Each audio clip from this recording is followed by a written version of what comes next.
ఇది సింగరేణి బొగ్గు ఉత్పత్తి వివరాలు. కాంగ్రెస్ అధికారంలోకి వచ్చిన నాటి నుంచి ఉత్పత్తి తగ్గిపోతుంది, బొగ్గు అమ్మకాలు తగ్గిపోతున్నాయి. సింగరేణిలో జరిగిన స్కామ్ల వల్ల ఆ సంస్థ మీద ఎట్లా ప్రభావం పడుతుందనడానికి దిస్ ఇస్ ద డాక్యుమెంట్. ఇవి నేను చెప్తలేను, ఇవి సింగరేణి గణాంకాలు. బీఆర్ఎస్ హయాంలో ఎట్లా పెరిగిందంటే 2020-21లో 50 మిలియన్ టన్నులు, 21-22లో 65 మిలియన్ టన్నులు, 22-23లో 67 మిలియన్ టన్నులు, 23-24లో 70 మిలియన్ టన్నులు. అంటే ఇయర్ ఆన్ ఇయర్ పెరుక్కుంటూ పోయింది బీఆర్ఎస్ హయాంలో. కాంగ్రెస్ రాగానే 24-25లో 69కి తగ్గిపోయింది. ఇప్పుడు 25-26లో 9 నెలలు 10 నెలలు అయింది కదా, ఇప్పుడు 43-45కి తగ్గిపోయింది. బొగ్గు ఉత్పత్తి తగ్గిపోతుంది మీ స్కాముల వల్ల, మీ అరాచకాల వల్ల, అనుభవం కలిగిన కాంట్రాక్టర్లు లేకపోవడం వల్ల సింగరేణి సంస్థ మీద ప్రభావం పడతా ఉంది ఈరోజు.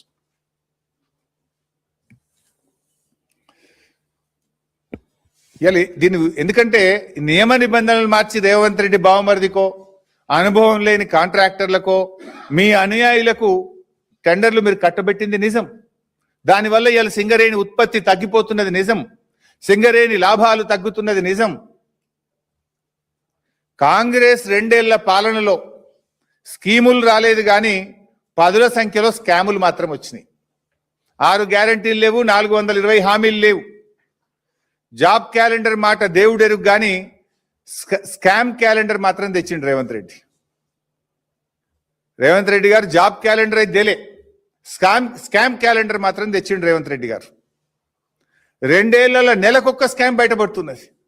Civil supply scam, fly ash scam, RTC contract scam, ఇసుక scam, 4th city scam, 30% commission scam, Amrut టెండర్ల స్కామ్, మెడికల్ ఎగ్జామ్ స్కామ్, ఇండస్ట్రీస్లో హిల్ టీపీ పాలసీ, పారిశ్రామిక భూముల అమ్మకం scam, land scam, power scam, మొన్న బొగ్గు స్కామ్, నిన్ననేమో సోలార్ పవర్ స్కామ్.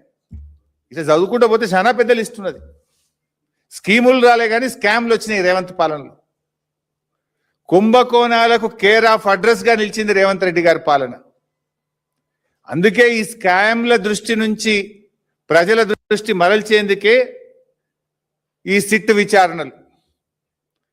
సిట్ విచారణ ఇస్తే మేమేందో భయపడిపోతాం అనుకుంటున్నారు, ఈ స్కాములు బయట పెట్టకుండా ఆగుతాయి అనుకుంటున్నారు. నాకు తెలిసి ఇవ్వాలని మాట్లాడినా కదా, రేపు ఎల్లుండో ఇంకో ప్రేమలేఖ వస్తుంది, గ్యారంటీగా వస్తుంది. నువ్వు పంపి ఎన్ని లేఖలన్నా పంపు, మేము మాట్లాడుతూనే ఉంటాం. బీఆర్ఎస్ పార్టీ అనేటువంటిది తెలంగాణ సాధించిన పార్టీ. మాకు ప్రజలు ముఖ్యం, ఈ రాష్ట్రం ముఖ్యం, ఈ రాష్ట్ర హక్కులు ముఖ్యం. ఇవాళ సింగరేణి కార్మికులు ముఖ్యం. సింగరేణి మీద లక్షలాది జీవితాలు ఉన్నాయి. 5 జిల్లాలు సింగరేణిలో, పాత 5 జిల్లాలు సింగరేణిలో భాగం.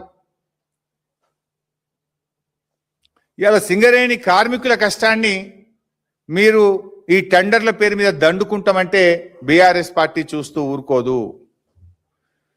ఎందుకంటే మీరు ఆంధ్ర నాయకులతో చేతులు కలిపి ఇప్పటికే మా నీళ్లు మాకు కాకుండా చేస్తున్నారు.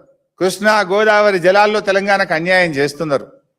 సింగరేణి మీద కన్నేసి కోట్ల రూపాయలు కాజేసి కార్మికుల కడుపు కొట్టాలని చూస్తున్నారు.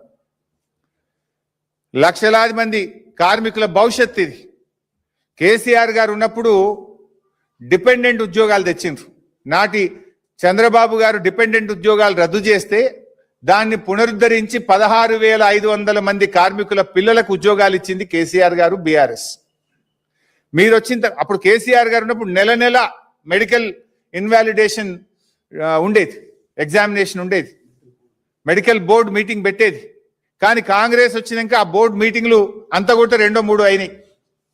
కేసీఆర్ గారు 16,500 ఉద్యోగాలు ఇస్తే మీరు పెట్టిందే 2 సార్లు మెడికల్ బోర్డు, అందులో 95% రిజెక్ట్ చేసి 100 మందికి కూడా ఉద్యోగాలు ఇవ్వలే. మీరు కార్మికులను మోసం చేస్తున్నారు. మీరు కేసీఆర్ గారు అసెంబ్లీలో ఒకసారి సింగరేణి కార్మికుల గురించి గొప్పగా మాట్లాడినారు. నేనున్న అసెంబ్లీలో రోజు, అరే వాళ్ళు పాపం దుమ్ము ధూళి అండర్ గ్రౌండ్ లో ఆక్సిజన్ లేని చోట పోయి ప్రాణాలకు తెగించి కొట్లాడతారు, వీళ్ళకి మంచి వైద్యం అందాలని కేసీఆర్ గారు ఆలోచించారు.